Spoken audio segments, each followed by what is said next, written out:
when you've been met with the, you're not the real wife, or that's his baby mama, and didn't your husband cheat on you, that kind of language, then you're not going to sit there and go, well, you know what, give me more.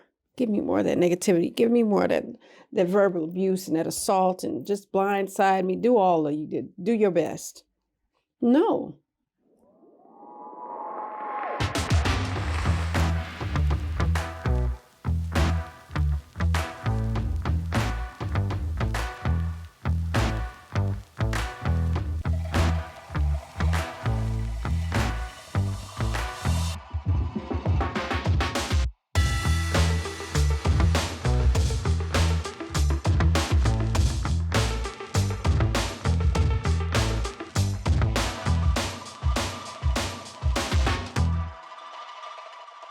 Assalamu alaikum, peace. It's Fatimah, Coach Fatimah, 1/3 of Outstanding Personal Relationships and co-author of the new book, Let's Talk Polygamy Uncensored.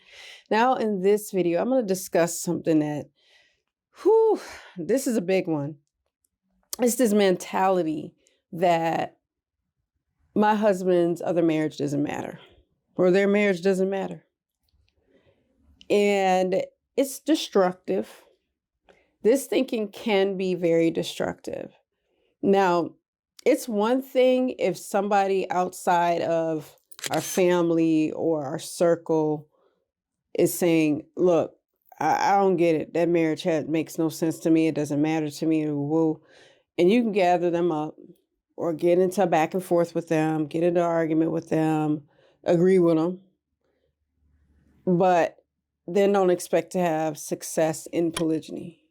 One thing that I personally did not allow people to do is do this thing where they would say, you know what, that marriage he got to her don't matter, no way. So you should feel better.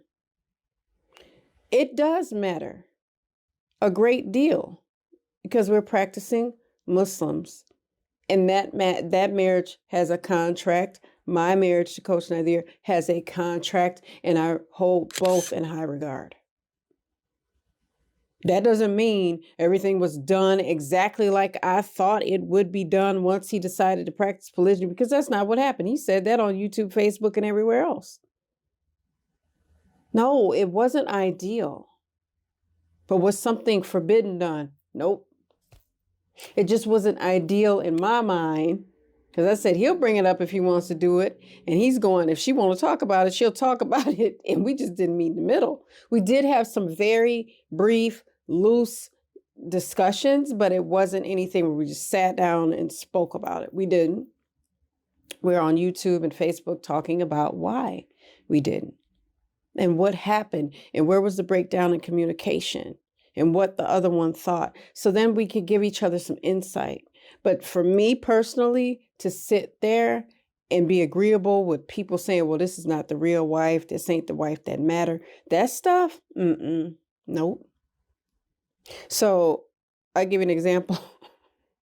Somebody said to me, well, you're the real wife, she's not the real wife. I said, no, and this, I'm telling you, this messed their day up because they weren't expecting it from me. That's why it messed their day up. I said, no, we both his wives. We're both wives. We're both his wife. And we are monogamously married to the same man. I have messed people up, meaning that they're like, wait a minute, what? At the doctor's office. When they go, weren't you in here last week, or weren't you? I said, no, that was my husband's other wife. Because if you go, that's my co-wife, they'll think I'm married to her. And we're not married. And y'all got something to talk around the the water cooler about now. And the coffee pot. What is it y'all talk about me and my co-wife around the Keurig? Because then what happens is, instead of them thinking that they must tackle the elephant in the room, you can't tackle it, honey, it'll run you over. But thinking they have to tackle the elephant in the room, I'll open up the discussion for you in some cases. Now, if I know for a fact somebody, I don't know people's intention. I could just tell how you are perceiving me or setting yourself up, or your body language or whatever else like that. I could see that. So if I know somebody's body language is going to come from me and my co-wife, then I know I'm ready. Or I'll just ask them, do you want to just tell us something that you've been wanting to get off your chest, or do you want to have a genuine, mature conversation? Which one is it going to be? Because we can go either way. It can go either way. But they have to know that this is the way I'm set up. This is the way my co-wife is set up, and that might not look the same. Usually it doesn't. We have the same values in those different systems. Yes, we do. We do. But the way we communicate is different. And part of that is people understanding that she might tell you something is not your business in a specific way, and I might just come out and say, it's not your business. Next. She might say that depending on how she feels that she might. Because what has happened is when you've been met with the, you're not the real wife, or that's his baby mama, and didn't your husband cheat on you, that kind of language, then you're not going to sit there and go, well, you know what, give me more. Give me more of that negativity. Give me more of that verbal abuse and that assault, and just blindside me. Do all of you did. Do your best. No. Girl, what's wrong with you? Girl, polygamy. I'm hearing it everywhere. Polygamy this, polygamy that. Men want to be married to more than one wife. I'm sick of hearing it. Who want to be dealing with something like that anyway? I mean, I don't have a problem with it. What? Well, I mean, if it's done right. Who's doing polygamy right? Where can you even find how to do polygamy right anyway? What was that? I heard that too. What is this? Wait a minute. Let's Talk Polygamy Uncensored? The practical no-nonsense guide to practicing polygamy right? You heard that right. And if you want to get your copy shipped to your door, make sure you go to letstalkpolygamy.com so you can learn how to practice polygyny properly. So, respecting the fact that he's married to more than one wife is something I do every day. And people don't have to like it. They don't. Nobody asked them to like it. But if you're here, maybe you want some more understanding as to how this works. It starts with not telling ourselves that we don't matter. Not telling ourselves that we're not the real wife, or we the baby mama, and all that stuff like that. And calling each other side pieces, and he didn't cheated on me, and he's such a cheater, and he's habitual, and he's all this stuff.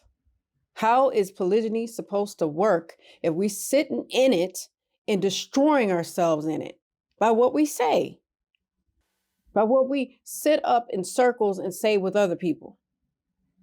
Side wife, whole jabby phase, all of that stuff. Where's this crap coming from? Whole jabby phase? That's the phase you're in after you get divorced and you looking for somebody else? A whole jabby? But nobody better come up to us and call us one. They don't have to. You already called yourself that. You diminish yourself. Aren't y'all divorced? I've gotten hit with that one too. Aren't y'all divorced? Says who, and we are not? Because I surely have not said that. But because polygyny is in his life, then we're divorced. Has it crossed our mind? Yeah. But that conversation is a private one. But when people lead with it, the negativity, and his other marriage doesn't matter, and we're agreeing with that, and then they're looking at us going, well, isn't that allowed in your culture? Isn't that allowed in your religion? You'll learn that some people know Islam better than you.